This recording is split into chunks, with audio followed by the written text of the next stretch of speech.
Hello, welcome to the first video of 2025. Happy New Year. Now, little job before I take in the next big conversion, which we'll be seeing in a week or so. Might have a video for that out in 2 weeks. Took in this camper van. Customer has contacted us saying they're getting water getting inside. So let's have a little investigate and see what we can find. Okay, so the customer says water is coming in along here, and there's a lot of evidence of water damage in this ply here. And it's dripping down here. You can see water damage evidence there as well. So better have a look and see where that could be getting in.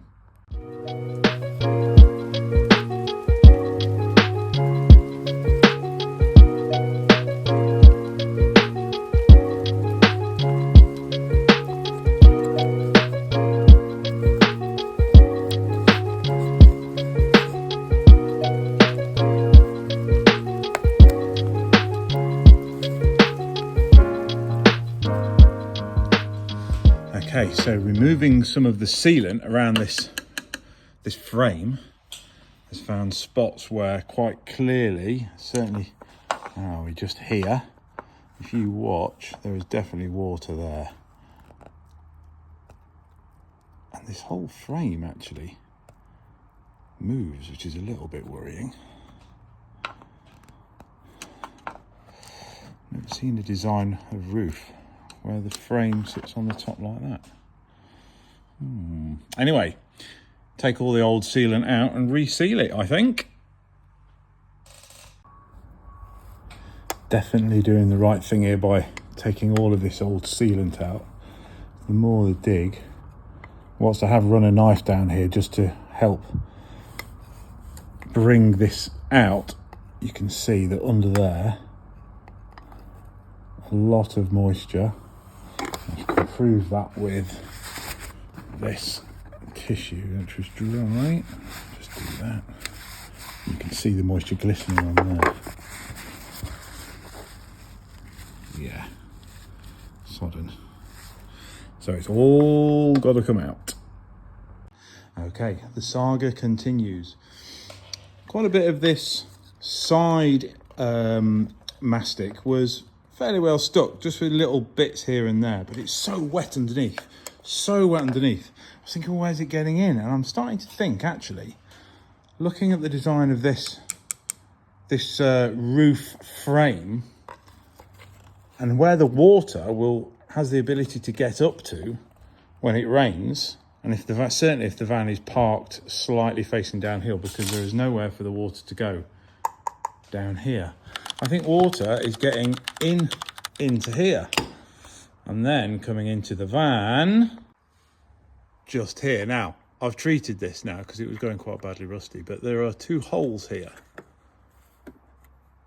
which go into that box frame. I think the box frame is bonded on, but it's also held on with tech bolts. For some reason, there's 2 holes but no tech bolts, and it is very wet there. Very wet. As you can see with the bits I've taken off, that's how wet it was. So I think that is where the water has mainly been getting in. Okay, before reapplying new sealant, I'm putting on some sealant primer. This helps the sealant stick. And should hopefully create a better seal.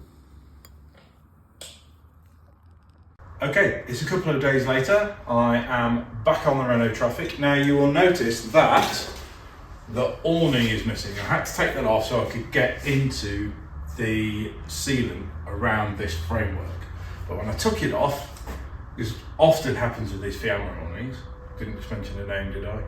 Maybe I did. These captive nuts in the brackets are not great. They're a bit loose, and I've just tried to tighten it up and the thread just pulled out. So I've got to chisel out the old one and put in a new M6 captive rib nut. So let's get that done.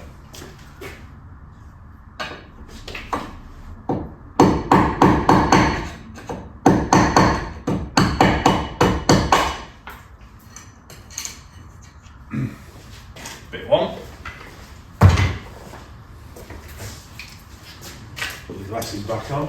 Middle age, isn't it? Great.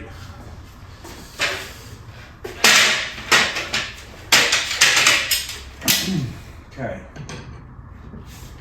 New riv nuts. Ooh, that's tight. It's good though. Gently so as not to overdo it. That'll do. Lovely.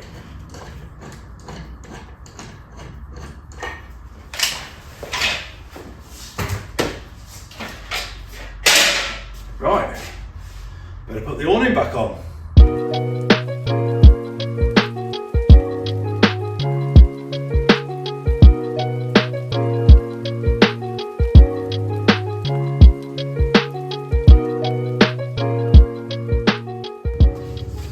Quick thought, maybe you don't know what I mean by a riv nut. A riv nut is a captive nut which starts off looking like this. So it's M6 thread inside, and it goes through a hole, in this case in the bracket, and we clamp it up using this riv nut tool. As I pull this thread through, I'll take that off again so you can see what I mean. If I pull this through, you'll see that thread goes down. So I put this on, and it deforms this cylinder so it clamps into that bracket like this. Like that. So that bracket is clamped in the bit between those two ridges. I just thought I haven't showed you the ceiling. It's not the prettiest of jobs, but it's a bit tricky to get it in there. I've actually applied 2 lots of sealant, and one a couple of days ago to the main frame, and some more just to sort of cup in the whole channel. And I actually think the water is also getting in. There's a plastic end cap here, and I think because of this bit here, and water can't escape, water will fill up to this level, and the top of that level is above the bottom of this plastic cap. So I've removed the caps, sealed them on, and also, yeah, I know it's not pretty, but I've sealed around the base of it as well, because we want to stop any water from getting in here, because the way it's been fitted with tech bolts up from underneath, and I found a hole that you saw, and that's where the water's getting in, so it's coming in there as well. I've left that hole as a bit of a breather. I don't think any water's really going to get in there. If you look, it is well above the level that is going to leave water sitting in here. Right. Now I've also got to change the leisure battery on this because it's toast. So I'm going to get one of those and start putting the interior back together.